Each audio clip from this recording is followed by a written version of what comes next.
Oke, yuk kita mulai ya. Kita katakan Koronial sudah ngerasain market crash belum. Ini tuh ya crash ya oke ya Koronial kemarin ya. Tapi dibandingin 2008 tuh beneran asli nggak ada apa-apanya.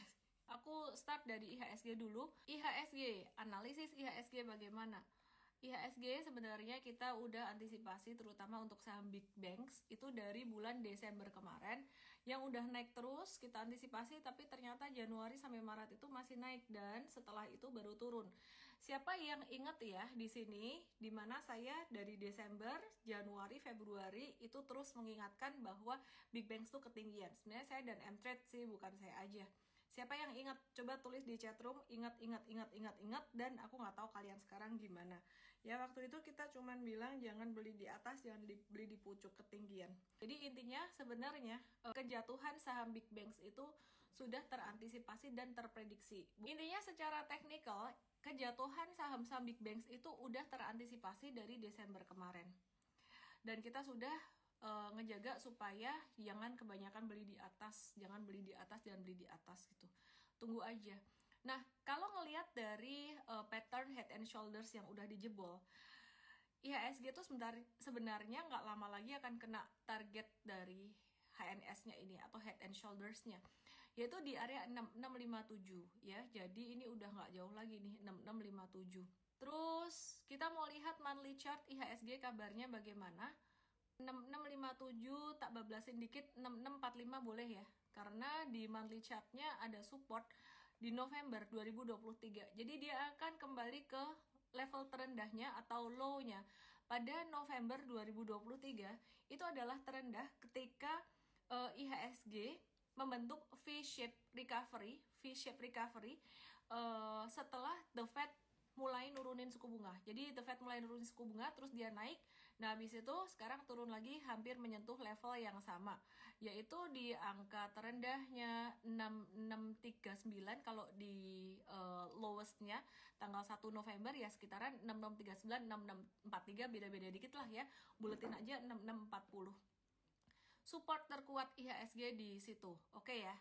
Nah, jadi kalau ya ada yang nanya IHSG bakal kemana nih? Bisa turun nih sampai 6640.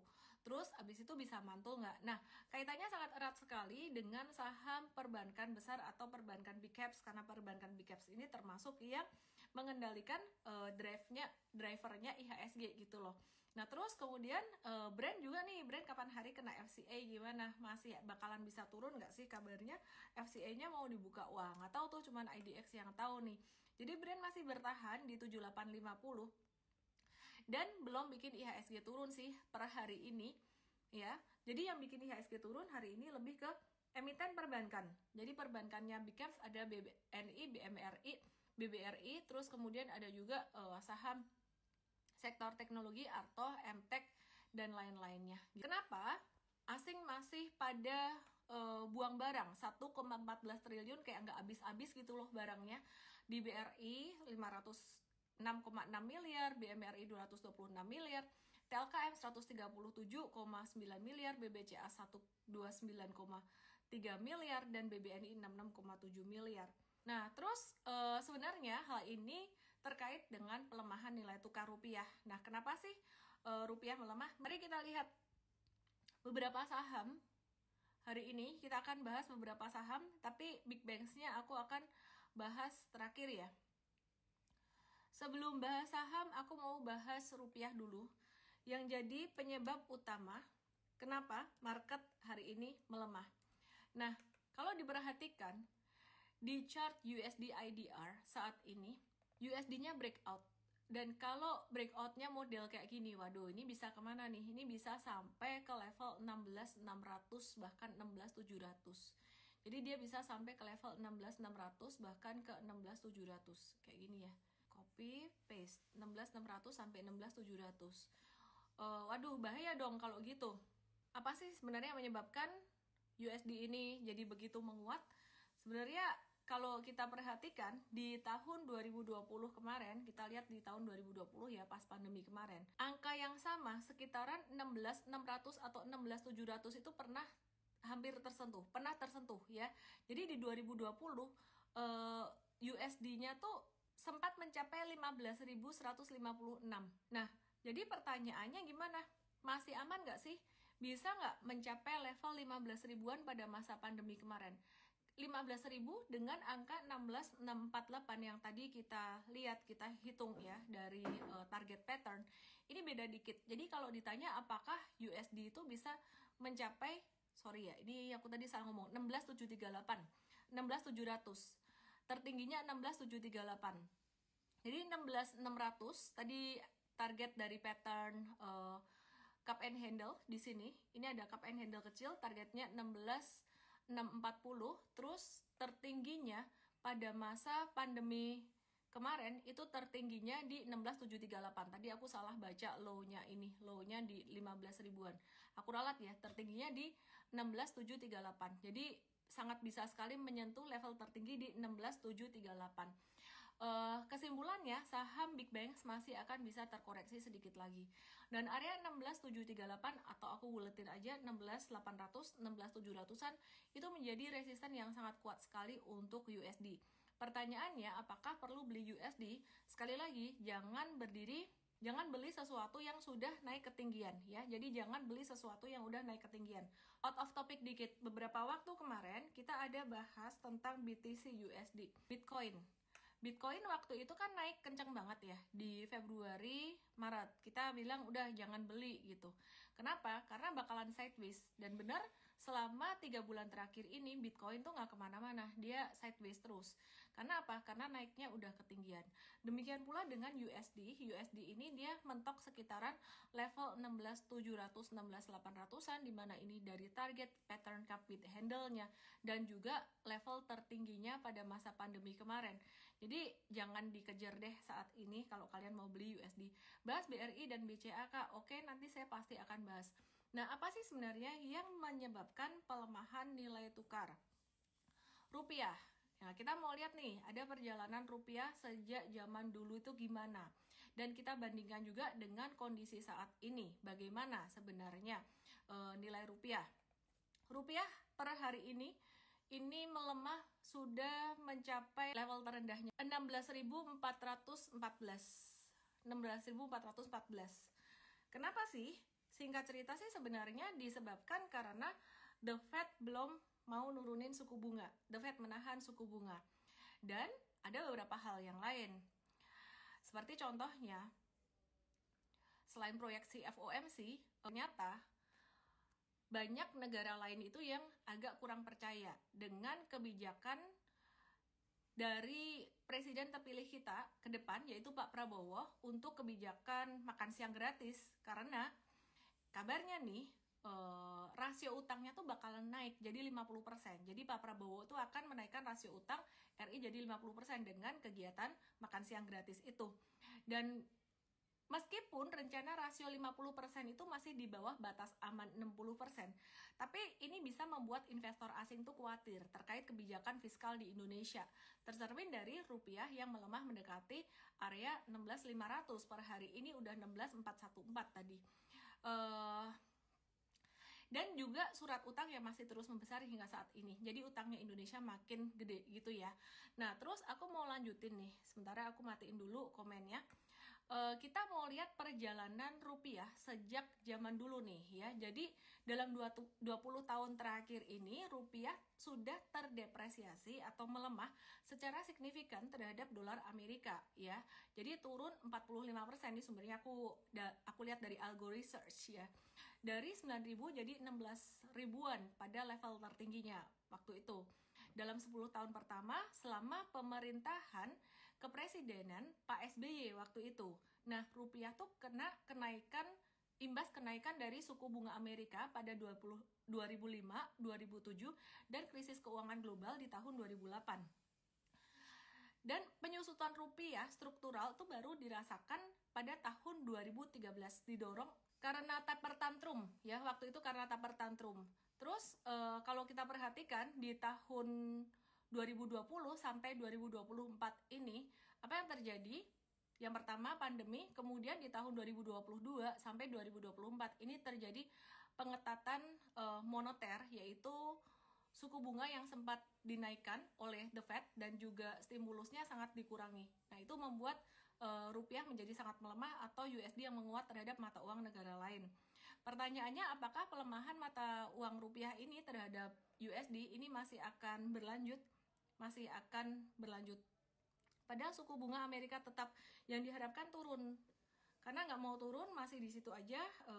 Dolarnya memang menguat terhadap mata uang yang lain, tapi beberapa waktu kemarin dolar itu sempat agak melemah, tapi rupiahnya ikut melemah juga. Dolar melemah terhadap mata uang negara lain, tapi rupiahnya ikut melemah.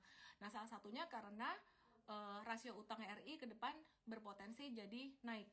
Dan ini kemarin juga udah diulas oleh Morgan Stanley, di mana Morgan Stanley itu juga nurunin kastanya saham-saham di Indonesia. Karena apa? Ya sama, karena dinilai kebijakan makan siang gratis itu bisa menjadi tantangan untuk kebijakan fiskal di Indonesia. Intinya, teman-teman, rupiah masih bisa melemah sampai level 16.700 atau 16.800-an. Pertanyaannya, apakah bisa sampai 17? Nggak usah terlalu banyak berandai-andai deh. Nanti saya akan bahas untuk saham big banks-nya bagaimana. Pertanyaannya sampai sekarang ini, apakah ada saham-saham yang masih bisa cuan? Dan dia bilang kalau USD naik, INKP diuntungkan, juga TKIM diuntungkan, tapi tetap harus lihat chartnya ya. Kadang-kadang sentimen itu bisa bertolak belakang dengan chartnya juga loh, gitu. Oke. Masih ada nggak saham yang masih bisa naik? Hari ini ada nggak yang cuan dari saham atau mulai cuan dari saham? Aku singkat aja ya bahas saham ini, karena saham ini juga secara fundamental juga cukup oke. Hari ini Unilever itu breakout dari pennantnya dengan potensi upside menuju 3.600, tapi naiknya nggak akan langsung, dia naiknya akan mulai zigzag kira-kira kayak gitu. Terus ini ada yang nanya Pegas, apakah Pegas masih bisa kasih cuan? Kayaknya belum deh, karena dia habis bagi dividen kemarin masih sideways di bawah aja. Oke ya, berarti perusahaan yang ekspor lebih untungkah? Iya. Terus kemudian aku mau review Kalbe Pharma sebelum aku bahas untuk saham-saham big banks. Aku mau review Kalbe Pharma. Kalbe Pharma gimana kabarnya? Nah, ini juga Kalbe Pharma ini dia sebenarnya kalau farmasi itu dampaknya negatif ya, kenaikan suku bunga itu kenaikan USD, melemahnya nilai tukar rupiah terhadap USD itu efeknya negatif terhadap saham-saham farmasi gitu, karena mereka bahan bakunya tuh banyak dari luar gitu ya, terutama KF.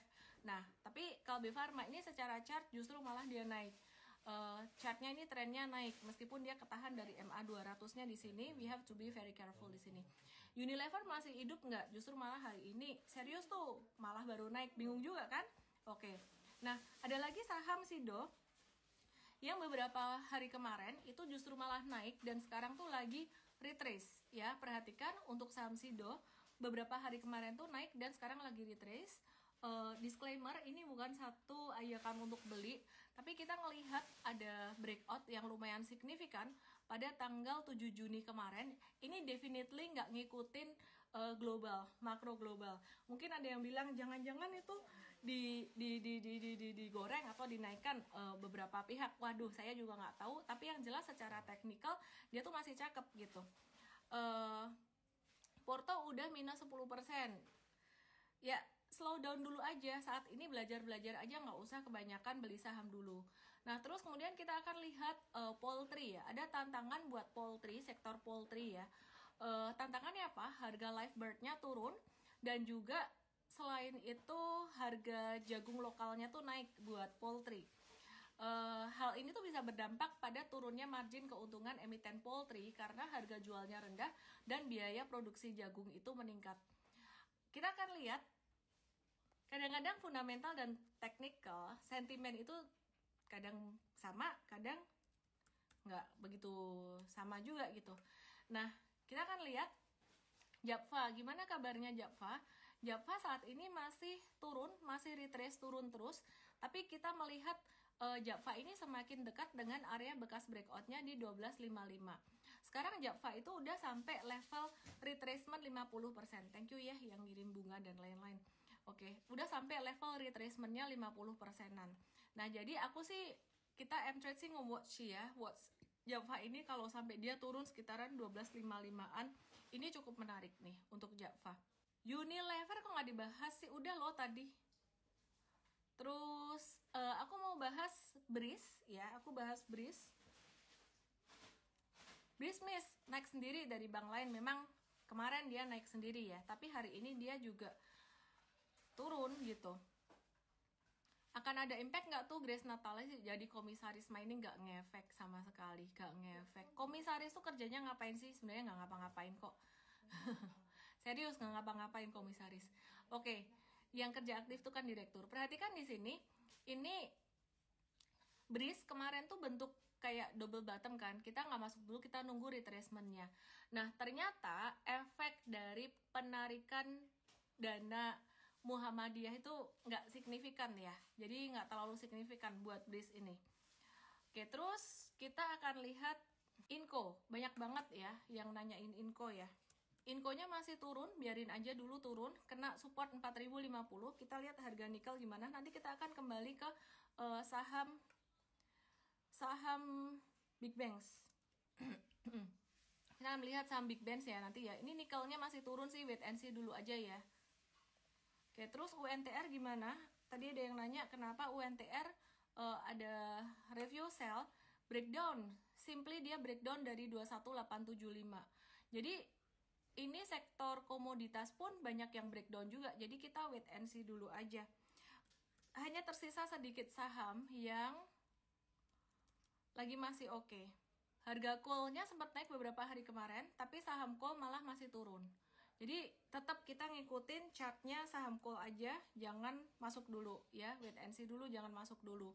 Adaro juga masih turun. Aku langsung ke inti aja ya, intinya ya. Jadi biar kalian juga ada gambaran gitu ya, sekarang tuh gimana kondisinya. Kita kan lagi nge-watch nih SMGR. Beberapa hari kemarin kan kita watch SMGR ini sebagai salah satu saham yang cukup menarik ya dilihat di area supportnya. Ternyata hari ini pun SMGR ada potensi jebol support. Jadi kita nggak jadi beli nih untuk SMGR, kita nggak jadi review buy, kita nunggu dulu dia mantul.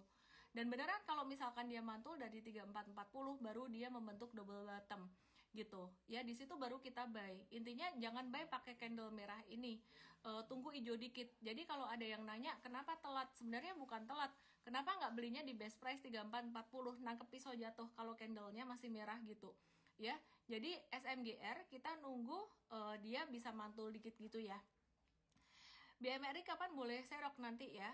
Oke, jadi ini nunggu kalau SMGR nya masih nunggu.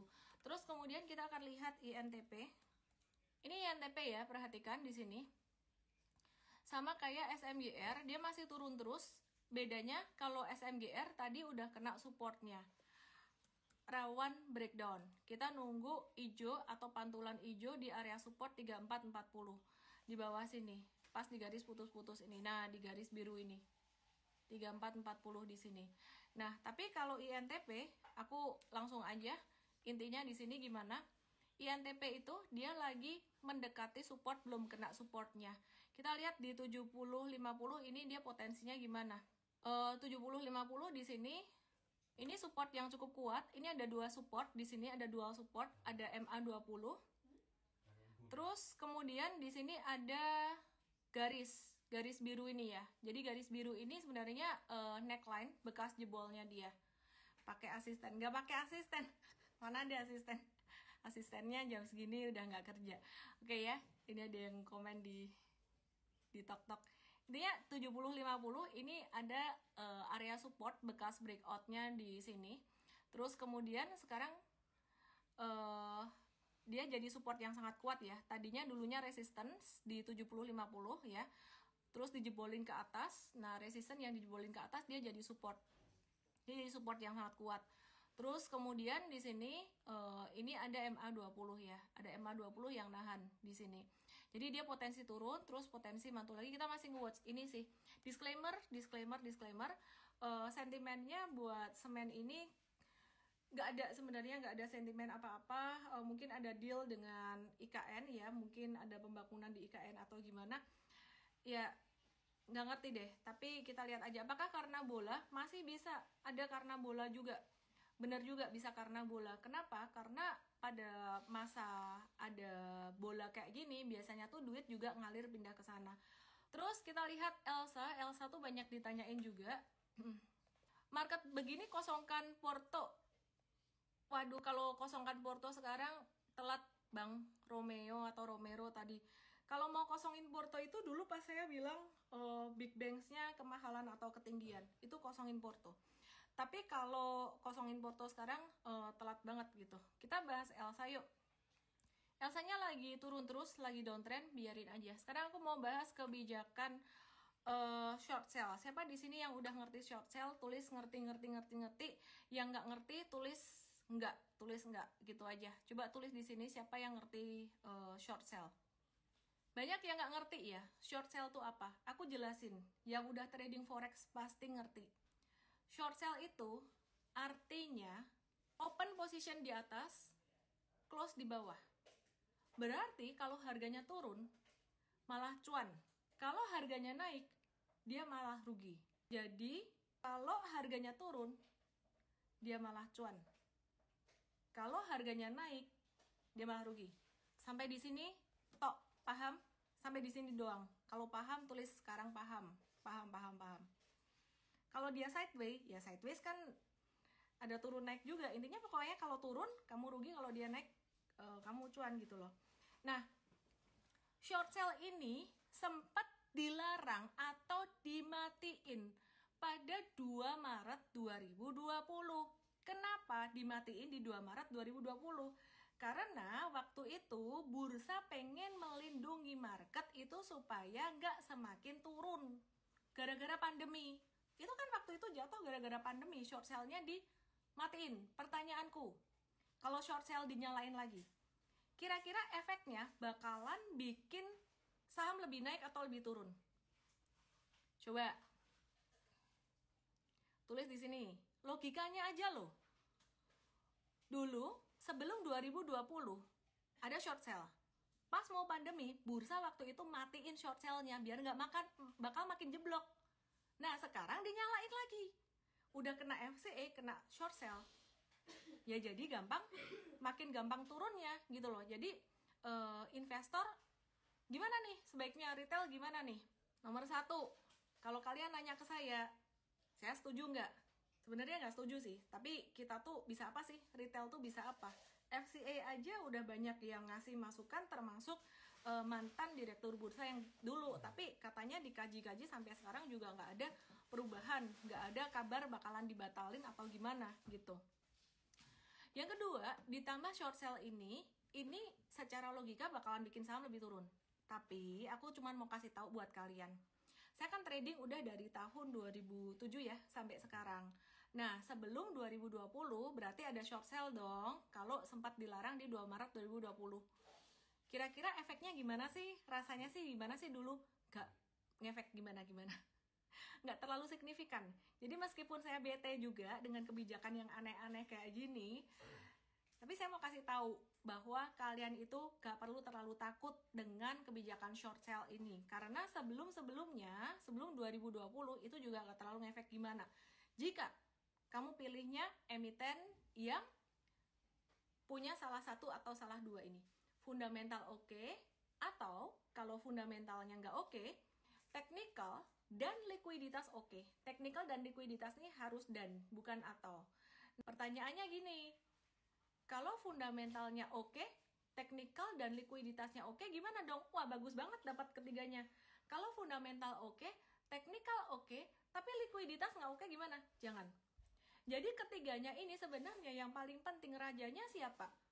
Kan dari dulu orang debat technical versus fundamental, technical fundamental. Ada yang bilang technical sesat, ada yang bilang fundamental is dead. Sebenarnya yang paling nggak pernah diomongin, rajanya tuh justru malah si likuiditas. Kalau fundamental bagus, gak ada likuiditas, nyangkut. Bisa gampang kena ARB juga. Kalau technical bagus, gak ada likuiditas, artinya saham itu gampang digoreng. Gitu ya. Jadi kalian nggak usah pusing, nggak usah takut dengan kebijakan short sell, meskipun saya juga bete. Oke, mari kita bahas saham Big Banks. Gimana kabarnya saham Big Banks? Saya ulang sekali lagi ya. Masih ada kaitannya dengan pelemahan nilai tukar rupiah. Saya rangkum, tadi banyak yang belum bergabung. rupiah sampai hari ini sudah mencapai level tertingginya dalam sepekan, bahkan dalam beberapa bulan terakhir ya, sejak pandemi kemarin ya, nggak cuma dalam beberapa bulan. Nih aku kasih lihat aja chartnya ya. Dia sudah mencapai level tertinggi sejak bulan Mei 2020 kemarin. Dan hari ini sudah mencapai level 16.400, berpotensi untuk menuju level 16.700-an. Oke, saya ulang lagi, tadi saya udah bahas sebenarnya. Dalam 20 tahun terakhir, rupiah itu sudah terdepresiasi secara signifikan terhadap dolar Amerika, turun sebesar 45%, dari 9.000 menjadi sekitar 16 ribuan gitu. Nah, 10 tahun pertama pada masa pemerintahan Susilo Bambang Yudhoyono, rupiah itu kena dampak dari kenaikan suku bunga Amerika tahun 2005 sampai 2007 dan krisis keuangan global pada 2008. Namun depresiasi struktural rupiah ini baru dimulai pada 2013 sebenarnya karena taper tantrum. Ya, taper tantrum itu menyebabkan penurunan nilai rupiah menjadi 25% dari awal hingga masa kepresidenan SBY waktu itu gitu. Jadi selama 10 tahun pada masa kepresidenan Jokowi, kebijakan pemerintah domestik itu banyak menyumbang depresiasi rupiah lebih lanjut. Pertama, mengurangi subsidi minyak pada 2015. Kemudian yang kedua, mengalihkan fokus ekonomi dari konsumsi ke investasi selama 10 tahun berikutnya, yang memperlambat pertumbuhan dari 6% jadi hanya 5% aja. Kemudian kenaikan suku bunga pada 2018, pandemi pada 2020, dan pengetatan moneter pada 2022 sampai 2024 itu semakin menurunkan nilai tukar rupiah. Akibatnya selama 10 tahun masa pemerintahan Jokowi, rupiah turun signifikan sebesar 26%. Tapi aku bukan mau jelekin pemerintahan Jokowi, di mana pertumbuhan perekonomiannya juga oke. Kemudian, rupiah ke depan masih bisa melemah karena The Fed belum mau menurunkan suku bunga. Dan kekhawatiran investor asing mau masuk ke Indonesia, khawatir tentang kebijakan fiskal di Indonesia untuk kebijakan makan gratis, entah itu sarapan atau makan siang gratis oleh presiden terpilih Bapak Prabowo yang kabarnya bisa menaikkan rasio utang jadi 50%. Meskipun masih aman di bawah 60%, sekarang tuh terbilang investor asing tuh masih agak-agak khawatir. Yuk sekarang kita bahas saham Big Banks. Gimana kabarnya saham Big Banks? Mari kita review Big Banks, start dari BBNI. Masih ingat nggak aku kasih support kuatnya BBNI itu di level berapa? Coba tulis di chatroom. BBNI aku kasih support kuat di level berapa? Paling kuat banget BBRI. Ini aku buka monthly chart. BBRI kabarnya gimana? BBRI kabarnya hari ini breakdown juga dari support jangka pendeknya 4.400. Monthly itu sebenarnya guyurannya udah nggak signifikan. Tapi kalau mau ditanya support kuat banget BBNI itu sekitaran level sama kayak BRI 3.800. Jadi antara 38 sampai 39 ini ada beberapa MA kuat di monthly. Jadi sama 38 Iwan TS 1220 bener. Ya, kalau di level atas-atasnya sini ini support yang minor sebenarnya gitu loh. 38 39. Nah, terus kita lihat BMRI. Nasibnya IHSG gimana? Masih bisa turun. Tadi aku udah bahas di awal ya. Aku akan ulang lagi. Masih bisa turun dan ini normal. Justru kebalik kalau kalian takut sekarang dan malah kosongin portfolio sekarang tuh kebalik banget. Kenapa? Karena harusnya kalau mau kosongin portfolio itu harusnya pas Desember atau Januari kemarin. Pas lagi tinggi-tingginya ya, pas lagi tinggi-tingginya. Oke, perhatikan di sini. Ini BMRI support terdekatnya di level 5.700-an udah dijebol hari ini. Pas kena sih sebenarnya belum jebol, tapi potensial bisa turun lah ya. Kita kemarin antisipasi, wah kalau bisa jadi double bottom bagus nih. Pas kena belum kejebol banget belum. Nah, BMRI aku kasih aja lah support yang paling bawah ya, daripada kalian mikir kok supportnya banyak bener gitu. Support BMRI itu sekitaran level 5.300-an saat ini. Kalau mau pakai support ke jamnya MA 100, angkanya tuh sebenarnya sama 3.800 juga. Tapi berhubung ini terlalu jauh, aku pakai aja angka 5.300 aja ya. Monthly chartnya kayaknya nggak bakalan sampai 38, itu agak-agak nggak realistis. Tapi kalau BBNI di angka 38 itu realistis ya. 38 di sini masih bisa BBNI 38 sampai 4 ribuan lah. Nah, terus kemudian kita lihat BBCA dulu. BBCA sebelum kita ke BBRI ya. BBCA ini dia hari ini ketahan di MA 20 monthly. Dia ketahan di MA 20 monthly. Yang menarik dibandingkan dengan BMRI ya. Dan juga BBNI serta BBRI pastinya. BBCA ini penurunannya nggak terlalu signifikan.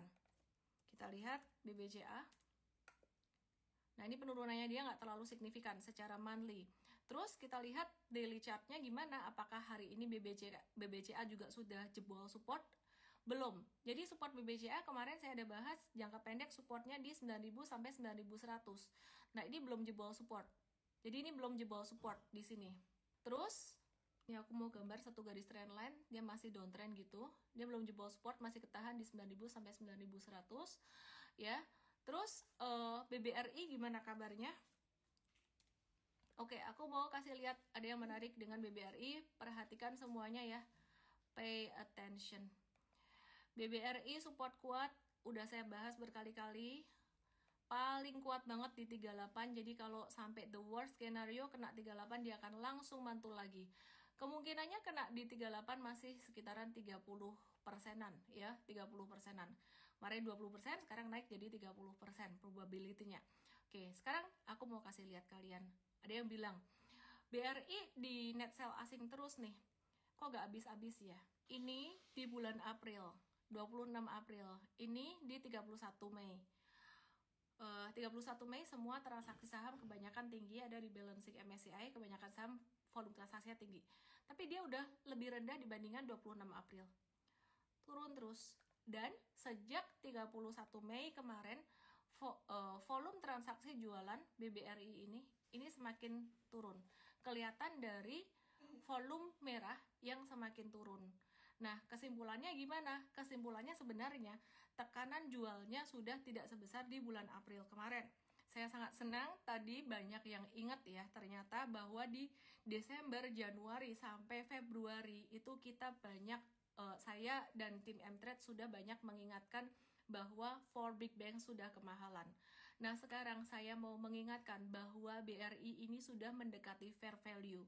Belum bisa dibilang murah, tapi ini sudah fair value, dekat fair value dengan metode melihat historical pakai valuation band selama 5 tahun terakhir. Jadi udah dekat fair value ya, sekitar level 4 ribuan di sini.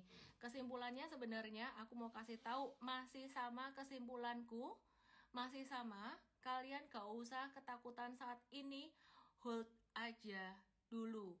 Bakalan balik gak? Balik. Kenapa saya seyakin ini? Di market udah dari tahun 2007 dan melihat hal yang sama terjadi beberapa kali berulang-ulang. Dan saya mau matiin komennya sebentar lagi, mau kasih lihat kalian di mana hal ini juga sudah saya mention berkali-kali. Tapi saya tetap harus terus mengingatkan supaya kalian tuh nggak takut. Kenapa? Perhatikan di sini, ini tuh dari bottomnya di sini di tahun 2020 sampai tertingginya di Maret 2024, kalian masih sadar BRI itu udah naik 207%. Terus sekarang dari puncaknya sampai level bottom dia turun 35%. Bank Mandiri jauh lebih overvalue, jauh lebih kemahalan. Sejak pandemi 2020 Mei bottom sampai puncaknya di bulan Maret kemarin, dia tuh naik sekitaran 300% lebih. Sekitar 313%. Terus dari puncak Maret sampai bottomnya pada bulan Mei kemarin, BMRI itu jatuh baru 26%.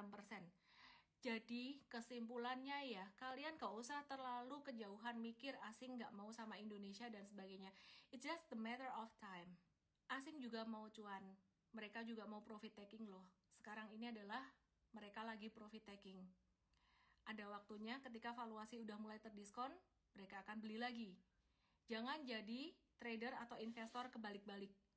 Pas lagi kemahalan, dibilang jangan beli, malah beli. Pas lagi udah mulai terdiskon, dibilang hold, boleh beli kalau belum punya, kalau yang udah punya nge-hold aja, malah jualan kosongin portfolio karena ketakutan. Jangan pakai perasaan. pakai data, technical boleh, fundamental pakai valuation boleh. Aku cuma mau ngomong itu aja, penting banget di akhir sesi ini. Semoga bisa menikmati akhir pekan dengan tenang tanpa ketakutan IHSG mau kemana. Rupiah melemah, ya udah biarin aja melemah. Semua itu ada seasonnya. Dan 16.700 itu adalah resisten yang sangat kuat pada masa pandemi kemarin. Belum tentu bisa jebolin di situ. Boleh serok nggak? Pertanyaan serok itu sebenarnya, gue boleh all in nggak? Pertanyaannya saya balikin. Kalau jatuh lebih dalam, kamu siap nggak? Itu aja. Kalau kamu siap, silahkan mau nyerok, mau nyendok, silahkan. Kalau kamu jatuh, rugi 10%, kamu nggak siap, berarti nggak boleh nyerok. Intinya semua tuh mesti kembali dari diri sendiri. Masih ada harapankah Miss IHSG? Aku balikin lagi ke IHSG ya. Kalian kalau mau takut, harusnya tuh takutnya di sini. Sebentar. Kalian kalau mau takut ya, ini composite. Kalian kalau mau takut ya, takutnya kalian tuh harusnya di sini, di atas, pada bulan Maret. Harusnya takutnya di bulan Maret kemarin. Itu kan pas di level tinggi-tingginya. Big Banks itu lagi over value. Nah, kalau sekarang takut, ini kayaknya kok mesti diingat lagi ya, Sir John Templeton bilang apa? The bull market born on pessimism. Apakah sekarang orang-orang sudah mulai ketakutan? Mungkin sebentar lagi. Support IHSG sekarang saya mau tulis di level sekitaran 640 lah, kurang lebih di area itu, beda-beda dikit angkanya. Aku ngambilnya dari low atau terendah di 1 November kemarin. Itu di tanggal berapa sih ini? 6639 ya. Jadi 6639 ya. Jadi ini sekarang udah 6734. Intinya gitu aja sih, biar kalian nggak takut masuk ke sahamnya, jangan kebanyakan gitu ya. Semoga bisa bermanfaat. Chandra 8089, stop dulu lah beli saham. Stop aja, kalau takut stop aja. Kalau takut artinya belum siap. Tapi kalau kalian cut loss, BRI atau Big Bang sekarang telat banget. Sekarang malah waktunya valuasinya lagi udah mulai murah. Entah apa jadinya kalau gak disabar-sabarin, dipahamin sebenarnya. Jangan disabarin tapi dipahamin. Apakah mungkin naik di November? The Fed kan bilang toh mau turunin suku bunga di akhir tahun atau di awal tahun nanti. Jadi kalau The Fed mau turunin suku bunga, maka saham bisa naik. Jadi perhatikan ya. Suku bunga katanya bakalan turun di akhir tahun kalau The Fed nggak PHP. Akhir tahun itu kapan sih? Anggap aja kuartal terakhir, Oktober, November, Desember. Dan secara siklus memang Oktober, November, Desember, Oktober itu bottom, November, Desember itu udah mulai naik, kira-kira kayak gitu. Nah, jadi kesimpulannya sekarang dihajar di April sampai Juni. Turunnya udah nggak signifikan di bulan Juni ya. Di bulan Juni kok bisa nggak signifikan ya? Ini kan turun signifikan gara-gara brand FCA juga. Coba deh kita lihat BRI-nya, sekali lagi monthly chart-nya tuh udah candle-nya udah mengecil. Bentar, aku balikin ke monthly chart ya, ini masih di daily. Perhatikan monthly chart-nya, candle-nya sudah mengecil. Perhatikan di bulan Maret, April, dan Mei 2020. Ini di April, Mei, dan Juni, pattern-nya mirip banget dengan pada masa pandemi 2020 kemarin. Jadi kalau candle-nya sudah mulai mengecil di bawah, jatuhnya sudah mulai mengecil, ya berarti kita mulai antisipasi untuk beli. Tapi kalau kalian sudah ketakutan, gak usah nambah apa-apa. Gitu aja. Happy weekend, happy long weekend. Saya Ellen May, salam profit. Thanks semuanya. Bye-bye.